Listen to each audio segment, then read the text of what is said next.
Killzone 2 has had people talking even before the PS3 was launched. Debates about pre-rendered footage clashed with hopes that this would be the definitive PS3 game, and the results of those arguments really weren't pretty. Well, the game is finally finished and we've played the hell out of it, many, many times. It's time to see what all the fuss is about.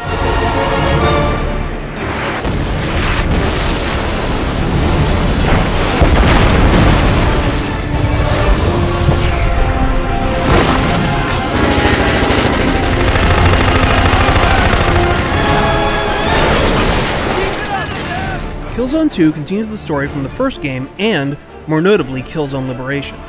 Now, you don't really have to have played those games to realize what's going on, but series fans will definitely see the connections. Some recurring characters will pop up here and there, and past events are referenced. The general setup to the game is that the ISA are convinced that the Helghast spirit has been broken, and they're now ready to launch an attack on the Helghast homeworld. You play a new character to the franchise named Sev, who's part of a special forces team called Alpha Team. Their objective is to capture the Helghan leader Visari. The story is relatively good for what it is. Rico, who's now your commanding officer, is still as unlikable and annoying as ever.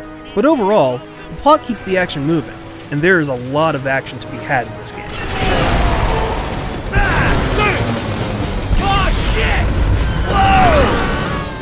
The first thing you'll notice when you load up the game is that the graphics are incredible.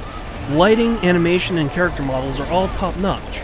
It generally runs smoothly, but there are some hitches here and there when it's loading a new level or autosaving, or even getting to a new checkpoint, but it's really not too bad. There are also some annoying low-res shadows and textures, and some weak effects. Close your eyes when you see the fugly resuscitation beam or the flamethrower in effect, but overall, you'll really be happy. We all knew that it would look good, but the best thing is how the graphics add to the atmosphere. There's a real sense that this is a large-scale conflict. Grenades are going off everywhere, hundreds of bullets are flying around, guys are catching on fire or blowing up. If war is chaos, this certainly is war, and you're gonna feel like you're right in the thick of things. The campaign is single player only, but it does have this interesting co-op vibe to it. You'll always be fighting with a squad mate or a group of other guys. Luckily, the AI is intelligent enough. They'll cover you and they'll go after enemies that you probably haven't seen. Other times, they'll get in your way and you'll have to elbow them in the head to move on. The gameplay is solid. There's a cover system that's relatively intelligent. You stick to objects and you can line up shots or cook grenades from safety. There's also much variety through the whole campaign mode. You'll be going from giant battles, to ambushes, to choke points, to more vehicle-based levels. Now, I actually wish that some of the vehicle and turret levels were longer, because they're great moments where you really feel like you affect the flow of the entire battle. But overall, the single player is a great campaign for the entire 8 to 10 hours it'll take you to complete. So what about multiplayer? In a word, awesome. 32 people can play online, and if you don't have a full map, you can add bots. The multiplayer mode is class-based, and it's insanely deep. If you kill people or you do mission objectives, you get points that lead to promotions.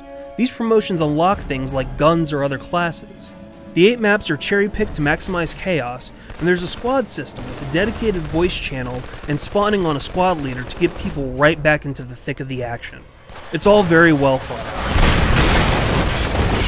The amount of hype behind Killzone 2 may lead some people to be disappointed, but that's not really fair to the game.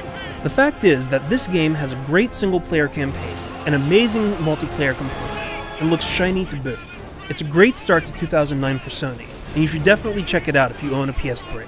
For the full written review, head over to IGN.com.